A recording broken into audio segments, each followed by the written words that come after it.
Olá, essa foi uma aula apresentada no 70º Congresso Brasileiro de Anestesiologia no ano de 2025 e foi solicitado que a gente falasse um pouco sobre paciente com doença respiratória grave. Na verdade, esse tema é um tema bastante abrangente e pode ser visto a partir de diversas óticas. A minha ideia aqui é trazer um apanhado geral em paciente com doença respiratória grave, certo? E não tratar especificamente uma doença em si, tá bom? Não tem conflito de interesse, então nossa agenda, né? Nossa agenda é o quê? O percurso do paciente passa por várias etapas, né? Desde a avaliação pré-anestésica, com manejo de comorbidades, uma estratificação com alinhamento de expectativa, desde um paciente que está em cuidado paliativo até um paciente que vai para um UTI, ou paciente que um risco é baixo de complicação e vai para a sala de recuperação. Então, é esse aspecto, essa fase. A ventilação adequada, né? A gente vai falar de PIP, driving pressure, né? E o desmame, né? A analgesia adequada é uma coisa que muitas vezes, apesar de a evolução da ciência na anestesia, não pode deixar de ser avaliada e manejada de maneira adequada. E aí tem alguns controvérsias e um grande motivo de debate, na realidade. Reversão adequada dos fármacos, né? Aí, principalmente no que toca o bloqueio neuromuscular, a gente vai abordar mais também efeito residual, por exemplo,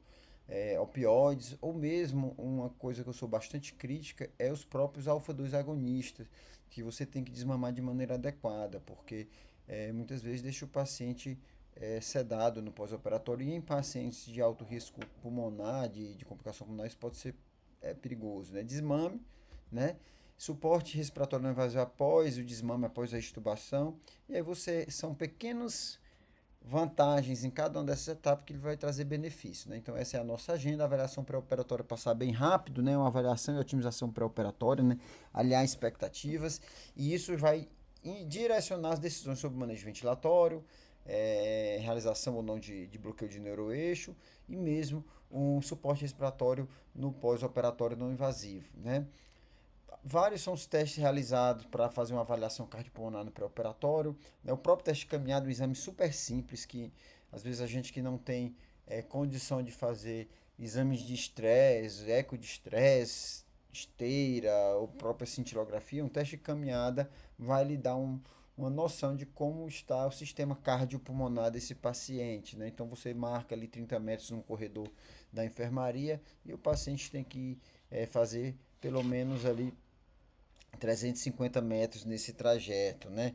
Testes funcionais, como espirometria, eles são pouco indicados de maneira pragmática, exceto na ressecção pulmonar, e alguns autores defendem que pacientes que têm uma DPOC mais grave deveriam fazer esse tipo de teste no pré-operatório. O interessante é que uma ausculta pulmonar alterada, ela é pouco sensível, mas ela acaba sendo muito específica. A chance de um paciente ter complicação pulmonar com ausculta pulmonar alterada é de quase 5 vezes mais, né? Raio-x de tórax não muda a conduta de uma maneira geral, então não é indicado de rotina. E é claro, a otimização de doenças prévias, como DPOC, asma, outras doenças mais raras, e a seção do tabagismo, que já é muito claro o benefício. Antigamente falava-se que 8 semanas era o mínimo, e se parasse menos que 8 semanas poderia até aumentar o risco, mas hoje sabe-se que qualquer tempo de diminuição do tabagismo pré-operatório, 24 horas, 48 horas ou mais, traz benefícios ali, porque começa pela diminuição do monóxido de carbono no sangue e mobilização de hemoglobina viável, né? Avaliação ainda na avaliação pré-anestésica, a gente tem a principal calculadora de risco de complicação pulmonar pós-operatória é o ARISCAT. Assim, no nosso hospital a gente usa bastante, no Hospital Geral de Fortaleza, nos pareceres da anestesia. Porém, ela inclui na sua avaliação apenas alguns fatores de risco que a gente sabe intuitivamente que aumenta o risco pulmonar pós-operatório. Ela não inclui essa calculadora de risco, obesidade, apneia do sono, doenças como DPLC, broncoaspiração, deterioração de viéres que pode acontecer dependendo da decúbito do paciente, do tempo e a quantidade de infusão de líquido, próprio estado nutricional pré-operatório, a própria reabilitação pré-operatória. Então, assim, a gente tem que intuitivamente fazer algum grau de avaliação nesse aspecto que ainda não temos uma avaliação objetiva, né? Uma avaliação objetiva nesse aspecto. Então, no intraoperatório, vamos falar de ventilação mecânica, né? Peridural, manejo do bloqueio neuromuscular, desmame e interrupção da ventilação mecânica e depois suporte ventilatório no pós-operatório, PIP, né? O efeito da PIP sobre a redução na complicação pulmonar pós-operatória bateu na trave, né, no nosso intervalo de confiança, né? Apesar de que diminuiu a quantidade de necessidade de manobras para dessaturação e aumentou a hipotensão, né? Claro que quando a gente pressuriza a caixa torácica, você diminui o retorno venoso predispondo a algum grau de hipotensão, né? Mesmo em pacientes de alto risco, né, o intervalo de confiança passou ali do número 1, dizendo que não tinha significância estatística, né? E aí você entende, pô, mas eu faço PIP, pô, então não vale a pena fazer PIP, a questão é de como você vai fazer. E essa outra meta-análise já trouxe aqui mais de 1.000 pacientes e não tratou só uma PIP em si, mas uma PIP individualizada, né? Uma PIP individualizada, procurando uma menor pressão uma melhor complacência pulmonar, né? Aí sim, diminuiu a quantidade de complicações perioperatórias em torno de 30%, né? Diminuiu a chance de hipoxemia pós-operatória e aumentou a oxigenação, né? Não houve benefício sobre a telectasia, aqui mostrando só os resultados. Então, diminuiu a complicações de uma maneira geral, diminuiu o risco de hipoxemia. Bom, e aí vem o que é então essa PIP individualizada? É a PIP individualizada a partir da driving pressure, que é a pressão de distensão, né, em português. O que é isso então? Eu vou falar aqui rapidamente, que a gente não tem muito tempo. Os nossos aparelhos, eles não têm o botão de pressão desculpa, botão de pausa inspiratória, para a gente avaliar a pressão de platô. Para você avaliar a pressão de platô, você tem que ter uma pausa inspiratória de pelo menos 0,5 segundo, certo? Antigamente pregava-se pausa até maior de 2 segundos, mas hoje micropausas de até 0,5 segundo são sugeridas. Então, como a gente não tem um botão de pausa, eu trago aqui uma configuração, eu boto uma frequência em torno de 10 aqui, aí você vai fazer as contas. Se eu tenho uma frequência de 10, o ciclo respiratório é de 6 segundos, né? Aqui está 1 para 2, né? A relação para 2, em 6 é uma outra aula que a gente pode aumentar. Então, se está 1 para 2, eu tenho então 2 segundos para inspiração e 4 segundos para expiração. Se eu botar esse percentil aqui em 50%, que é muito, eu vou ter uma pausa de 1 segundo. Eu sugiro botar um percentil de 25 e você vai ter uma pausa de meio segundo, certo? Então você vai conseguir avaliar melhor a pressão de platô. E essa pressão de platô menos a PIP, no caso aqui a pressão de pausa 17 menos 5, é a minha driving pressure, que eu tenho uma driving pressure de 12. Então é isso que eu tenho que buscar, uma driving pressure no máximo de 15, tá bom? E aí, como é que eu faço então essa questão dessa titulação da PIP e o que é que vale a pena? O que é que esse trabalho e meta-análise acharam, né? Eles viram que o benefício de o volume corrente e sua redução, o tamanho, não foram associados com comunicação pulmonar pós-operatória, mas sim um aumento de uma unidade de drive pressure, de 1 centímetro de água de drive pressure, aumentava em 16% o risco de complicação pulmonar pós-operatória. Então você deve buscar a menor driving pressure possível, menor driving pressure possível. Aí ele viu aqui que a PIP em si, uma avaliação da PIP em si, a partir de uma análise não teve N suficiente para fazer uma análise multivariada, certo? E eles viram também que a partir de 2 estudos teve um aumento de PIP, o aumento de PIP levou ao aumento da driving pressure, e esse aumento da driving pressure foi responsável por um aumento em 2 vezes a chance, de 2 vezes o risco de complicação pulmonar pós-operatória. Então, aqui a gente vê, quando eu aumentei a PIP e eu diminuí a driving pressure, eu tive um benefício. Agora, quando eu aumentei a PIP e tive um aumento da driving pressure, eu piorei o risco do paciente, tá bom? E esse trabalho de PIP guiada, de ventilação guiada pela driving pressure, né, mostrou aqui com uma redução de complicação pulmonar pós-operatória geral, e principalmente não em cirurgia não cardíaca, assim como o risco de pneumonia em cirurgia não cardíaca, né? Então, titular a PIP é uma coisa muito importante. Mudando de assunto, peridural, né? Peridural, eu sei que muitas vezes a condição hemodinâmica do paciente, a condição do estado geral do paciente não permite, mas é fato que a peridural diminui a resposta endócrina metabólica ao trauma aí, através da avaliação de mediadores inflamatórios, assim como reduz o risco de diversas complicações, como bloqueio cardíaco,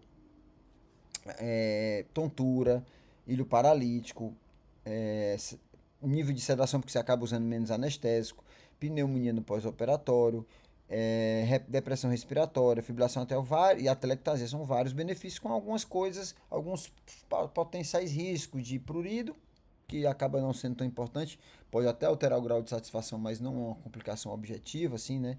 Retenção urinária, né? E hipotensão. Então, são pesos na balança que você teve a avaliar para decidir se vai fazer ou não a peridural. O fato é que a peridural, ao longo do tempo, pela otimização dos fármacos, pela melhora do perfil farmacocinético e farmacodinâmico dos fármacos, a gente conseguiu uma redução, uma redução na eficácia da peridural como profilaxia de pneumonia, como prevenção de pneumonia. Se na década de 70 o NNT, o número necessário para tratamento, de perdoar era 4, ou seja, a cada 4 pessoas, você teria um benefício, né, de maneira significativa, hoje é 1 para 25. Ainda assim, ao meu ver, é importante, né? E hoje, nessa revisão narrativa, mostrou que reduzir em 40% o risco de depressão respiratória, em torno de 30% o risco de atelectasia, em quase 50% o risco de pneumonia e em 30% o risco de morte. Então, além disso, tem outros benefícios como facilitar a fisioterapia respiratória, e o entendimento disso dá-se através dos mecanismos fisiopatológicos das complicações pós-operatórias. Bloqueio neuromuscular. É sabido que as diversas implicações do bloqueio neuromuscular residual podem levar a telectasia, pneumonia, broncoaspiração e hipóxia. Então, o manejo inadequado do bloqueio neuromuscular está intrinsecamente ligado a complicações pulmonares pós-operatórias. Esse trabalho recente já feito nos Estados Unidos, né, mostrou que em hospitais de comunidade, a incidência de bloqueio neuromuscular residual, ou seja, um TOF menor do que 0,9, foi de 83%, certo? Esse trabalho Stronger, que comparou aqui a reversão com Neostigmine e Sugamadex, mostrou que a reversão com Sugamadex mostrou uma redução de complicação pulmonar pós-operatória, redução de pneumonia e redução de insuficiência respiratória, mostrando que um manejo adequado do bloqueio muscular é importantíssimo quando a gente está pensando em paciente que tem risco maior de complicação pulmonar pós-operatória. Desmame e interrupção. Eu costumo falar que a gente não faz desmame de ventilação mecânica, e sim interrupção. Desmame a gente faz na UTI, desliga a sedação, você faz ali períodos de pressão suporte, períodos de ventilação controlada, e ali é um desmame. A gente faz interrupção, mas mesmo assim, nesse breve período de interrupção, às vezes cabe a nossa ajuda. E esse trabalho é muito interessante, né? Ele mostra que quando, mesmo você fazendo uma ventilação protetora, 39% da incidência de atelectasia era no período do despertar. E aí ele traz um dado que para mim me deixava muito angustiado antigamente, mas me deixou não menos angustiado, mas mais consciente da situação no mundo, né? Que pressão e suporte, como eu disse, já é muito bem estabelecido no ambiente de UTI, mas olha só o que esse artigo traz de 2021. As modalidades de pressão de ventilação a pressão de suporte agora são padrão nas novas máquinas de anestesia e são comumente usadas durante a emergência da anestesia, no despertar da anestesia. Só o fato do autor dizer isso aqui me mostra que eu ficava muito angustiado, porque os nossos aparelhos muitas vezes não vêm com a modalidade de pressão de suporte. Agora estão vindo, desde já tem uns 4, 5 anos que começaram a vir, mas assim, o fato é que o anestesista, na média, ainda não se habituou a usá-lo de maneira adequada, né? E ele mostrou aqui, e ele muitas vezes fala que o argumento do anestesista é que gosta de botar no balãozinho ali para poder sentir melhor o paciente. Só que isso predispõe sim ao paciente a uma PIP zero e predispõe muitas vezes, além da PIP zero, muitas vezes o anestesista gosta de pré-oxigenar para estubar o paciente. Então você junta PIP zero com oxigênio 100%, isso predispõe a telectasia. E foi justamente o que esse trabalho fez. Ele estudou os pacientes com FO2 de 0,4 para não predispor a telectasia de reabsorção, né, com 2 100%, e metade dos pacientes ele estubou com pressão de suporte, outra com assistência manual intermitente, que é ou colocar no sistema do balãozinho ou naquele sistema independente, né?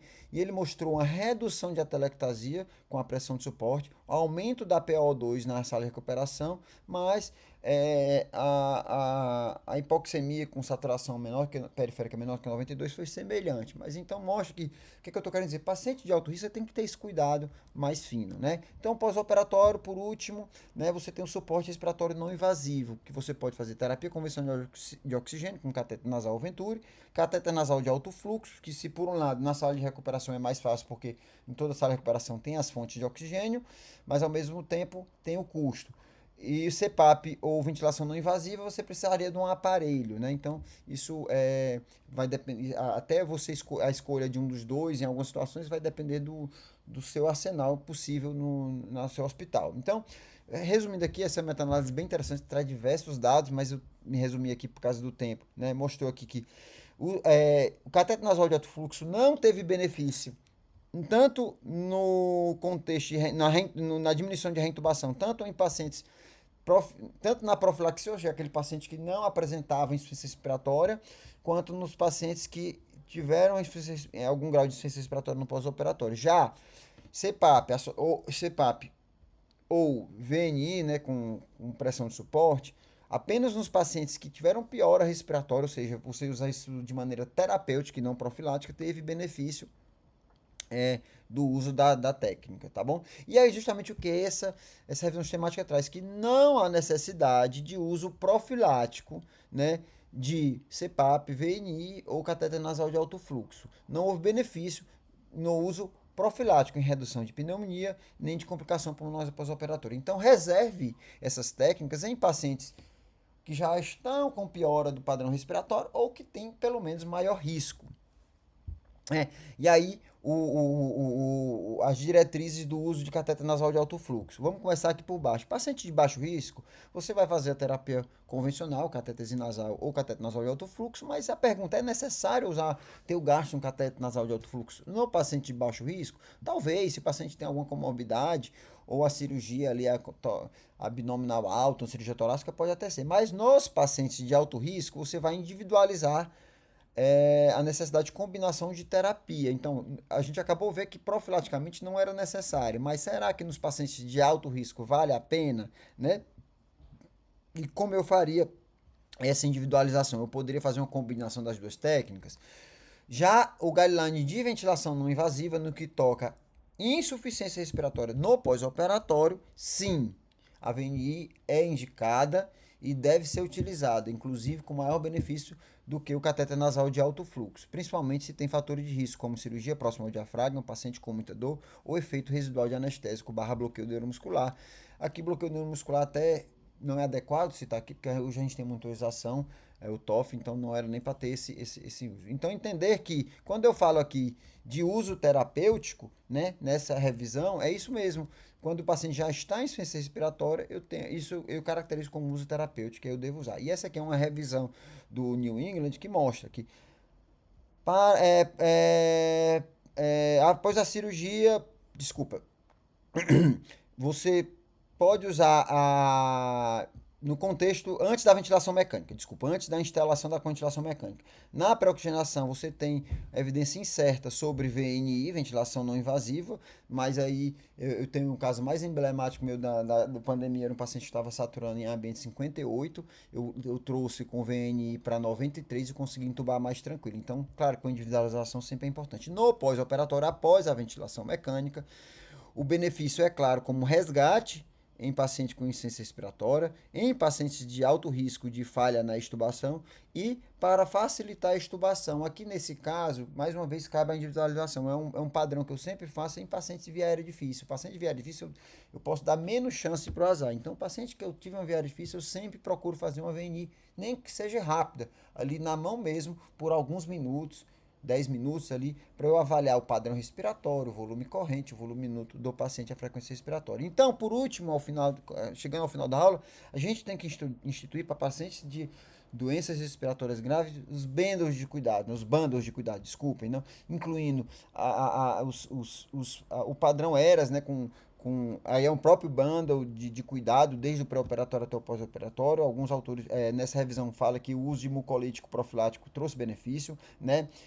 CPAP pós-operatório, a gente acabou de ver, principalmente se o paciente tem alto risco ou se o paciente já tem uma piora respiratória.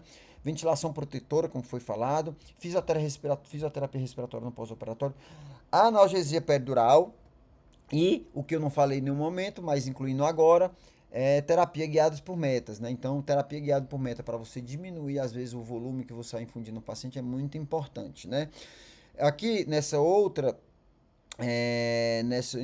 trabalho em cirurgias torácicas, fala também que o GDT, né, terapia guiada por meta, também trouxe benefício, além de uma ventilação protetora. Mais um bundle de cuidado, esse ICOF Protocol, fala que medidas como espirometria incentivada, 10 vezes por hora, numa frequência mais alta, né? Cabeceira elevada, exercício de tosse com respiração profunda a cada 2 horas e em geral, trouxe também um benefício em relação à complicação pulmonar pós-operatória. Então, o cuidado deve ser instituído desde o pré-operatório, cada fase merece sua atenção específica. Um ponto que eu falo muito na minha residência é que a gente, quando está na anestesia, a gente está de 1 para 1, a gente tem que assumir responsabilidades. Então, eu não trouxe aqui, não coube aqui, mas, por exemplo, na decisão entre fazer uma cirurgia por vídeo ou uma cirurgia aberta, cabe a nossa decisão de puxar eventualmente para no intraoperatório, eventualmente a gente tem uma dificuldade maior, mas que no pós-operatório, onde ele vai para um UTI, onde um médico vai cuidar de 10, a atenção é dividida, é pior. Então eu falo sempre pra gente puxar a responsabilidade pra gente, mesmo numa decisão de fazer ou numa peridural. Então o ganho marginal de cada etapa ele pode ser difícil de tangibilizar, mas faz a diferença no desfecho final. Muito obrigado.